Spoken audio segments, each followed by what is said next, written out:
Malawi, le nouveau président a reçu l'épée de commandement lors d'une cérémonie au cours de laquelle Lazarus Chakwera a appelé ses compatriotes au sacrifice pour relever le pays.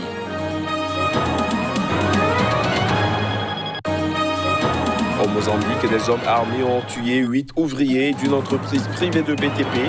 Cette dernière travaillait pour le groupe français Total sur un projet gazier de plusieurs milliards de dollars dans le nord du pays.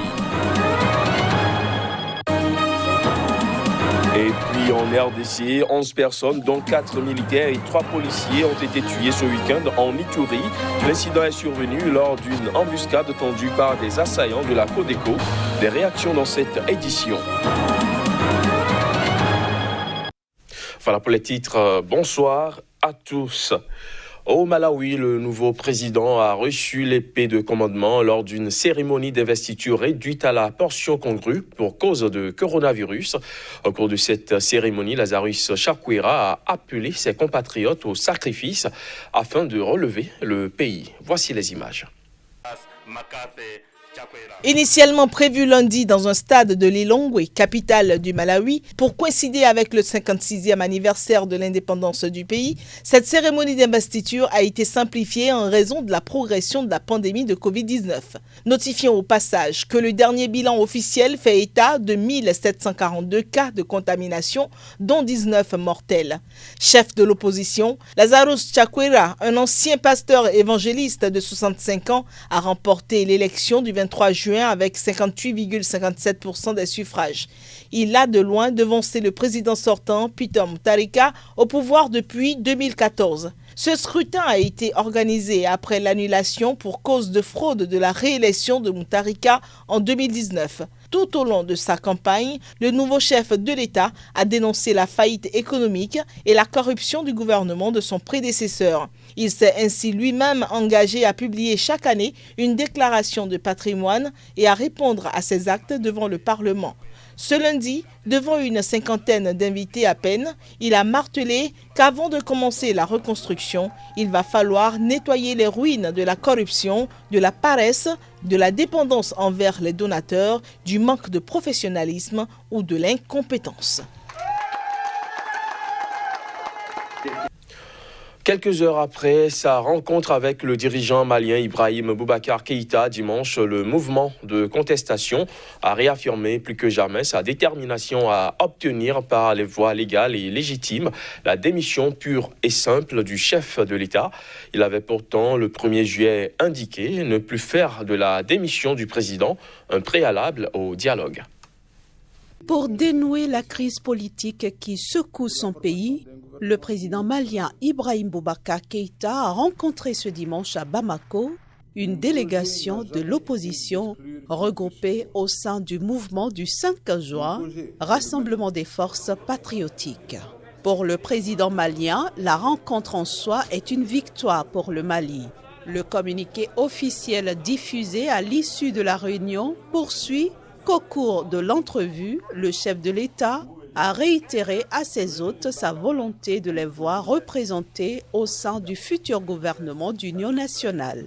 Mais les opposants estiment que le président Ibeka a ignoré leurs demandes contenues dans le mémorandum, notamment la nomination d'un Premier ministre de plein pouvoir issu de leur rang pour redresser le pays.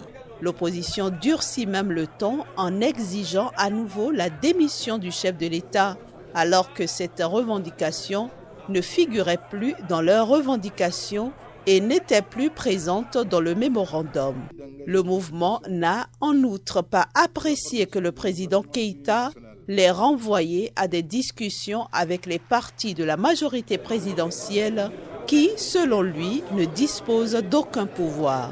Il a par conséquent appelé à une plus forte mobilisation le vendredi prochain et les jours suivants sur l'ensemble du territoire national et dans la diaspora.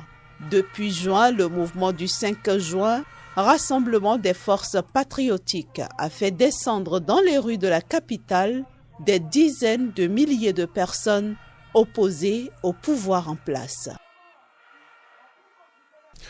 Des hommes armés ont tué fin juin 8 ouvriers d'une entreprise privée de BTP. Cette dernière travaillait pour le groupe français Total sur un projet gazier de plusieurs milliards de dollars dans le nord du Mozambique.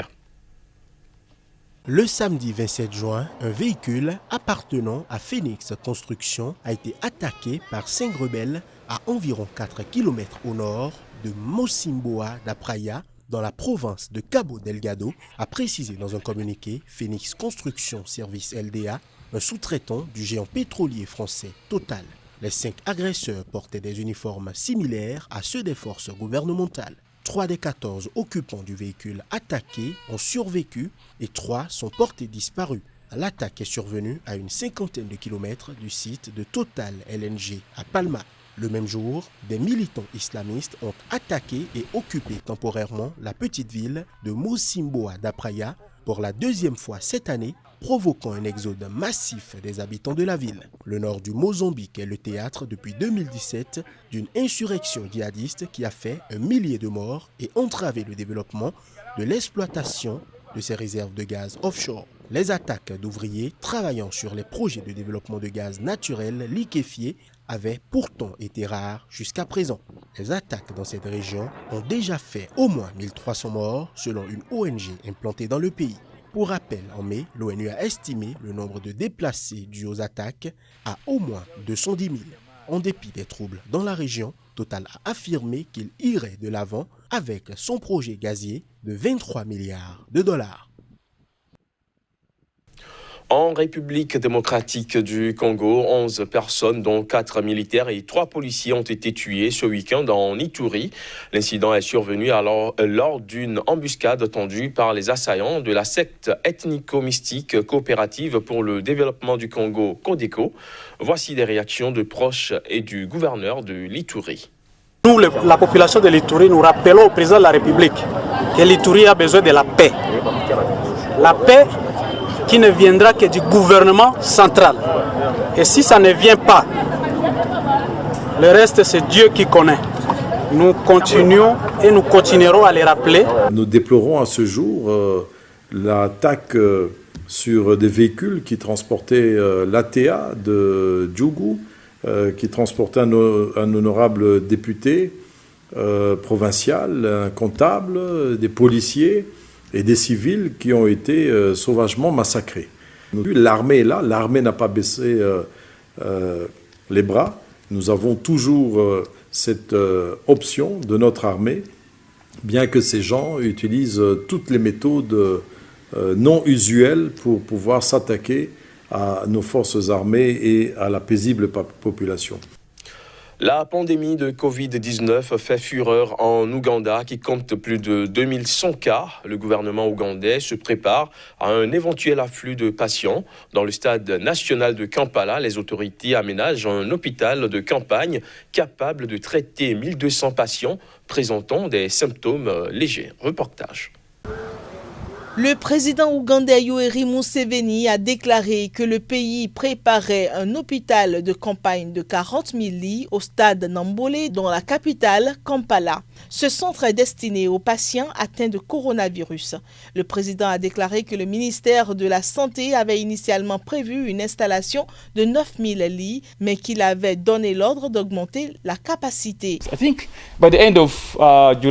D'ici fin juillet, cet endroit devrait être un hôpital. Nous sommes en train de peindre, de raccorder l'électricité, de débloquer le système d'égout, de réparer les toilettes, les robinets, etc. Actuellement, la propagation du coronavirus s'est stabilisée. Nous avons 8 ou 9 cas, mais si l'on regarde le comportement des gens dans la rue, tout peut arriver. Tout peut arriver à tout moment. Et vous savez, la propagation du corona, c'est comme un feu de brousse. Nous n'allons donc pas dormir en pensant que tout va bien. Nous allons de l'avant et nous allons tout mettre en place pour anticiper le pire des scénarios.